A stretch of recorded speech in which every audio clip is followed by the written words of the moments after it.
I know how this makes me sound. And I'm not going to sit here and pretend I was young and innocent and didn't know what I was doing. I knew. I knew exactly what I was doing when I looked into Eli's eyes and told him I was pregnant. And I knew I was lying. I was 22, scared, selfish, and completely, desperately in love with the only man who had ever made me feel safe in my entire life. Eli wasn't flashy. He wasn't loud or charming in that overly confident, frat boy way that made my skin crawl.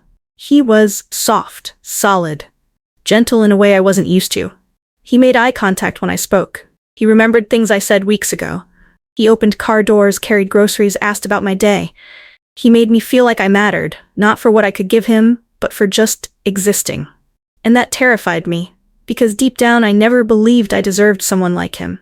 I grew up in chaos, the kind of house where love was a weapon and silence was currency. My mom disappeared when I was 8, and my dad, if you can call him that, cycled through jobs and girlfriends and bottles like clockwork. I learned young that the only way to survive was to keep my head down, my mouth shut, and my heart armored. So when Eli showed up, kind, patient, consistent, I didn't know what to do with it. At first I kept my distance. I told myself he'd get bored, that once he saw how broken I really was, he'd run like everyone else. But he didn't. He stayed. For 3 years, he stayed. He made plans. He talked about buying a house, adopting a dog, saving for a wedding. He used words like forever without flinching. And instead of making me feel secure, it made me panic. Because what if he left anyway? What if he woke up one day and realized I was just another damaged girl who would never be enough? So I did the one thing I thought would anchor him to me. I lied. I told him I was late. He smiled. I said I'd taken a test. He hugged me. I said it was positive, and that's when he cried. Tears of joy. Real, messy, overwhelming joy. He kissed my forehead and said, "You have no idea how happy you've made me." And just like that, I was in it. Trapped in a story I'd written for myself without an ending. He proposed 2 days later. In our favorite park under the tree where we first kissed. I wanted to say no. I wanted to tell him the truth. I opened my mouth to speak, but his hands were shaking. His voice cracked. He was so full of love and hope and blind belief in us that I couldn't do it. I said yes, and that's how it started. The wedding planning, the registries, the guest list, the lie that grew bigger with every passing day, every floral meeting, every cake tasting, every time his mom said, "It's a good thing you're already starting a family." I kept waiting for a way out. A miscarriage I could fake. A fight big enough to justify a breakup. But nothing came. Only more love. More certainty. More trust I didn't deserve. Until the night before the wedding, when the dress was hanging in the closet and my stomach was in knots. And I finally realized there was no escaping the lie. Not without breaking something. Or someone. The night before our wedding, I sat on the edge of the bed in my childhood bedroom, staring at the wedding dress my stepmom had hung on the closet door like some kind of sacred relic. It looked like a costume. Ivory silk, sweetheart neckline, delicate lace along the sleeves. Everyone said it was perfect. Everyone said I looked perfect in it. The perfect bride. The perfect couple. The perfect future. But all I could see was a future built on a lie I was too much of a coward to undo. Eli had called earlier. His voice was glowing through the phone, like sunlight in my ear. "I can't wait to see you tomorrow," he said. "I feel like I'm the luckiest man alive." I said I loved him, and then I hung up and sobbed into a pillow so hard I thought I'd stop breathing. There's this moment, when you're on the verge of a decision that will change everything, when the world just stops, like you're floating above your life, watching it all unravel in slow motion. And there's no sound, no right answer, just this gnawing voice in your gut whispering, "This isn't it. This isn't how your story is supposed to go." That was the voice I'd ignored for months. The voice I tried to drown out with seating charts and cake samples and ultrasound lies I never had to prove. But that night, in the silence of that pink and white bedroom I hadn't slept in since I was 17, I heard it loud and clear. And this time, I listened. I didn't leave a letter. What would I even say? "Sorry I lied about everything, but thanks for loving me anyway?" There's no card for that. No speech that doesn't sound like 1,000 knives landing at once, so I packed a small bag, essentials only. Cash I'd saved from a job Eli didn't know I still worked. A burner phone. my passport. Not because I was going anywhere far, but because I knew I couldn't go back. At 3:17 a.m., I tiptoed past my parents' bedroom. My dad snored. My stepmom murmured something in her sleep. They were probably dreaming of tomorrow, of the fairy tale they thought I was walking into. I stepped outside, barefoot, into the cool breath of early morning. The world was so quiet it felt like it had paused for me. There was a cab waiting 3 blocks down. I'd booked it anonymously through a burner app. I got in without speaking. The driver didn't ask questions. Just nodded when I said, "Airport." No flight booked. No plan. Just movement. Away from the lie. Away from Eli. Away from the life that felt like it belonged to someone else. Somewhere over the next hour, I turned off my phone. Permanently. I'd bought a new SIM. I had a different name on my travel ID. I'd even dyed my hair the week before, told people it was for the honeymoon. It wasn't. It was camouflage. The truth? I didn't feel brave. I felt sick. Like I'd ripped out a piece of myself and tossed it into the dark. I kept picturing Eli waking up, tying his tie, smiling at his reflection, laughing nervously with his groomsmen, and then waiting. Calling, texting, pacing, watching the time crawl, realizing, and then unraveling. I imagined his mom crying, my dad shouting, my stepmom shaking her head like she always did when I disappointed her. I imagined headlines that would never be printed and stories that would be told for years. She left him the night before the wedding. Never said why, just vanished. I didn't even tell my closest friend. Didn't give anyone the chance to talk me out of it, because deep down I knew if I stayed, I'd go through with it.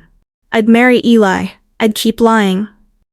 And one day, I'd wake up next to a man who loved me completely and feel absolutely nothing but guilt. So I disappeared. Not for revenge. Not for drama. But because I couldn't carry the weight of a life I didn't choose. And even now, all these years later, I don't know if that was brave or cowardly. Maybe it was both. I didn't have a plan. Only the desperate hope that distance would be enough to outrun the guilt. Turns out, guilt travels fast, and it doesn't need a forwarding address. After I left, I spent the first few weeks couch surfing through cities where no one knew my name. I used a fake last name, paid everything in cash. I told people I was traveling for clarity, for freedom, like I was some kind of boho soul on a spiritual quest. But really, I was hiding. From the moment I opened my eyes each morning to the second I fell into restless sleep, I thought about Eli. I pictured him sitting alone in the church. I imagined the silence of a room filled with guests, the pity in their eyes, the whispering. She just left? No note? No warning? I'd scroll through my burner phone's photo gallery, 2 blurry shots of him I couldn't delete, and then toss the phone across the motel bed in disgust. I thought about going back, more than once. I even wrote a few drafts of an apology. But I couldn't bring myself to send them. Not because I didn't want to say sorry, but because I didn't know how. What was I even apologizing for? The lie? The love? The fact that I wasn't the woman he thought I was? So instead, I kept moving. By the end of that first year, I'd cycled through 5 cities and more jobs than I could count. Waitress, temp assistant, part-time yoga desk clerk. Nothing stuck. Because I didn't want to be seen, didn't want to bond, didn't want anyone getting close enough to ask questions. I dated, kind of, drinks with men who barely listened, flings with names I barely remembered. No one was Eli. That was the problem. And worse, I didn't want them to be. Because if someone was like him, they might see through me. At 25, I met Daniel. He was older, charming, intense in that dangerous way that made you feel special just by being tolerated. He didn't ask much about my past, and I didn't offer it. I let him move in after 3 months. A year later, we were married in a courthouse in Nevada with no vows, no rings, just signatures and silence. I told myself this was karma. That I didn't deserve butterflies or warmth or someone who looked at me like I was magic. I'd had that once, and I'd destroyed it.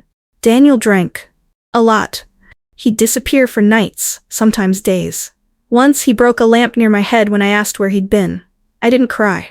I just swept the glass and apologized. By 29, I was divorced, broke, and emotionally hollowed out. And the worst part? I couldn't even blame him. I'd walked into that marriage already broken. After Daniel, I stopped trying. I rented a tiny studio in Albuquerque and worked nights at a diner. Days blurred into weeks, months into years. And slowly, Eli became less of a wound and more of a ghost. Not gone, just quieter. There were moments, small ones, when I almost reached out, when I'd find myself Googling his name at 2 a.m. When I'd type Eli Davis wedding into search bars and scroll through strangers' faces, hoping not to see his. Sometimes I wondered if he hated me. Sometimes I hoped he did. Because hate, at least, meant he still felt something. But mostly I wondered if he'd moved on, if he'd fallen in love again, if he'd learned to trust someone new. I told myself that, if he was happy, I'd leave him alone forever. And then one day, 15 years after I disappeared, I saw his face. LinkedIn. Of all places. Someone at work had mentioned his company in a pitch meeting. My heart stopped. I waited until lunch, locked myself in the supply closet, and searched his name. There he was. Still handsome, still kind-eyed. VP of a consulting firm in Phoenix. Still lived in Arizona, still smiled like nothing in the world had ever shattered him. And me? I was a 37-year-old former waitress with a resume of missing years, no kids, no partner, and no real sense of who the hell I was supposed to be. I stared at that profile picture for 20 minutes. My finger hovered over the message button. But I didn't click it. Not yet. Because before I could speak to Eli, I had to figure out what the hell I would even say. It took me 3 weeks to draft one sentence. 3 weeks of hovering over my laptop like it was a bomb about to go off. 3 weeks of typing, deleting, typing again, staring at the blinking cursor like it might blink back with judgment. I tried every variation. Hi Eli, it's Rachel. I know this is unexpected, but I was wondering if you'd be open to talking. Delete. Hey, I'm not even sure if this is still your account, but I wanted to reach out and say, delete. I've thought about writing you for years, but never had the courage. Until now. Delete, delete, delete. Nothing sounded right. Nothing sounded enough. What do you say to the man you ghosted on the eve of your wedding? What sentence can carry 15 years of silence, lies, and cowardice without collapsing under the weight of it? In the end, I settled for the simplest thing I could write. The most honest. Hi. I know it's been a long time, but I've been thinking about you. Would you be open to talking? I stared at it for a full hour before hitting send. No apology, no explanation, just a question. Because at that point, that's all I could offer, an open door if he wanted to walk through it. I didn't expect a response. I truly didn't. It had been too long. He had every reason to block me, report me, curse me out. He probably had a wife, a family, a whole life I had no place in anymore. Maybe he didn't even remember me in the way I remembered him. Soft edges, first real love, the beginning of the version of myself I'd later destroy. But 2 days later, I opened my inbox and there it was. Subject Hey Rachel, I won't lie. Seeing your name again was a shock. I've spent years wondering if I'd ever hear from you again, and now that I have, I'm not sure how I feel. But I think we both deserve some kind of closure. There's a cafe near downtown Phoenix. Neutral ground, let me know if that works. Eli, I read it 6 times. Neutral ground, closure, not anger, not bitterness, just boundaries. And oddly enough, that felt okay because he could have said no. He could have said nothing, but he didn't.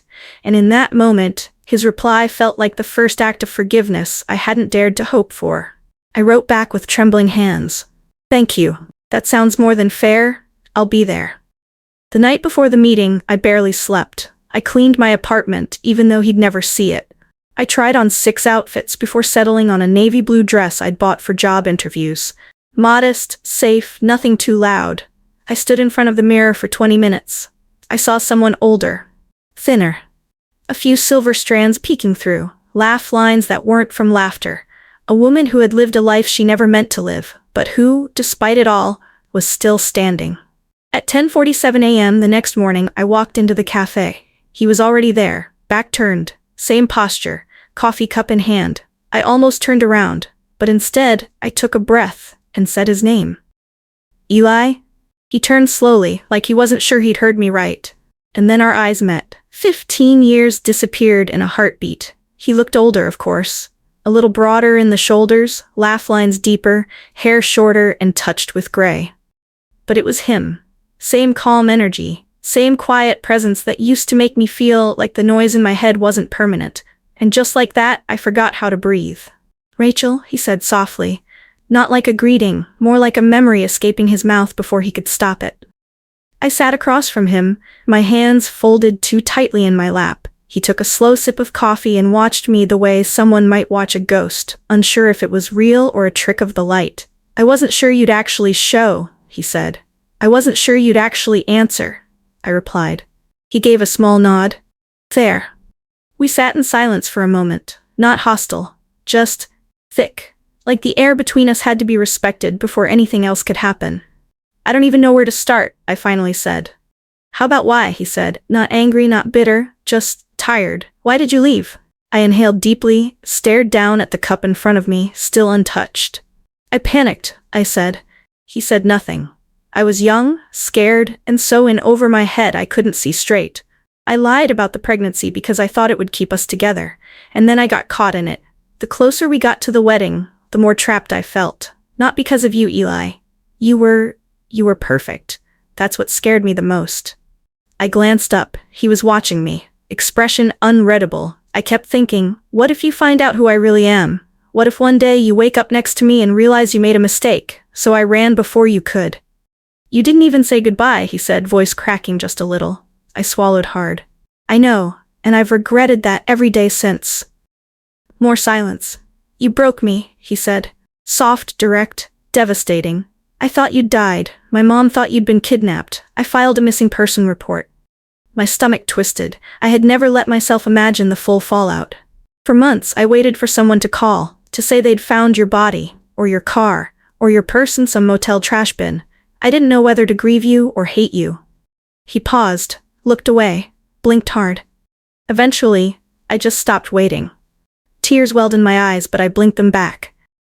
I didn't come here to cry for me. I don't expect forgiveness, I whispered. I'm not here to give it, he replied. Then, gentler, but I'm not here to punish you either.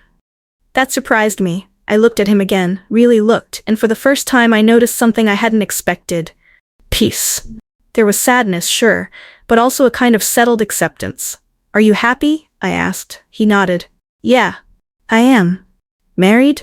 10 years next month. Her name's Leah. We've got twin boys, wild little monsters. They keep me on my toes. He pulled out his phone, showed me a photo. A beautiful woman, dark hair, kind eyes, 2 boys in Spider-Man pajamas climbing all over her on a living room couch.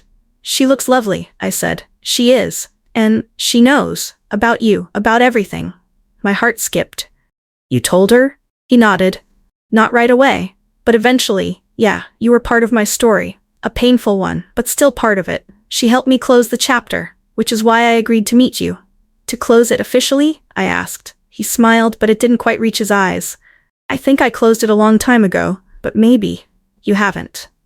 I looked away. My throat burned. I've lived a dozen lives since you, I said. None of them right, none of them mine. I've been drifting for 15 years, always half looking over my shoulder, wondering what might have been if I'd stayed, if I'd been honest, if I'd been better. He leaned forward slightly. I don't know who you became after you left, he said. But the woman I'm looking at now, she's brave. Braver than the girl who left. That girl was a coward. I whispered. No, he said firmly. She was scared. There's a difference. A silence fell between us again, but this time it didn't feel heavy. It felt necessary. Finally he stood. I did too. I'm glad you came, he said. I'm glad you let me, I replied. He opened his arms and I stepped into them. Not as lovers. Not even as friends, just 2 people finally acknowledging the weight they'd both been carrying. And then he walked out. No promises, no numbers exchanged, no future plans, just closure. Clean, quiet, real. I thought I'd feel lighter. Walking out of that cafe, I kept waiting for something to shift inside me, for the guilt to loosen its grip, for the years to fall away like an old coat I could finally shrug off. But that didn't happen. There was no cinematic swell of music, no profound epiphany. Just the buzz of traffic, the Arizona heat pressing against my skin, and the quiet realization that Eli was really gone now, not just from my life, but from my mind. Because that chapter, it's closed. And not with bitterness, not with a door slammed in my face or a tearful reunion. Just a steady, silent exhale. For the first time in 15 years, I wasn't carrying the weight of what if. What surprised me most wasn't the conversation. It wasn't even seeing him again. It was what came after. The silence. That night, I went home to my tiny apartment. I reheated some soup, changed into an old t-shirt, and curled up on the couch. I kept thinking I'd cry, that something would break open inside me, but instead, I just Sat there, breathing, and it hit me. I wasn't sad that Eli had moved on. I wasn't angry that he had a wife, a family, a whole world I no longer belonged to. What I felt was relief, because he got the life he deserved, and maybe, just maybe, so could I. Not the life I used to dream about. Not the fairy tale with a perfect man, white dress, and picket fence. That version of me died a long time ago. But something else? Something real, grounded, imperfect? Maybe that's still possible. I'm not going to lie and say everything's fixed now. That I walked away from one hard conversation and suddenly had a 5-year plan and a healthy sense of self-worth. I'm still rebuilding. Still figuring out what the hell I want from this messy, unpredictable life. I still wake up some mornings and wonder if I missed the boat entirely. But what I've stopped doing is punishing myself. I don't replay the night I left. I don't imagine alternative endings where I stayed, where I married him, where we made it work somehow. I don't need to anymore. Because the truth is, leaving Eli was both the worst and best decision I ever made. It broke him. It broke me, and it set us both free. He built something beautiful from the ashes. And now it's my turn, not to chase what I lost, but to create something new. I don't know what that looks like yet. I don't have a Pinterest board or a list of goals taped to my fridge, but I have a clean slate. I have air in my lungs, and for the first time in over a decade, I don't feel like I'm drowning. I'm not someone's fiancé. I'm not someone's ghost. I'm not the villain in someone else's love story. I'm just Rachel, 37, starting late but starting anyway, and maybe, just maybe, that's enough.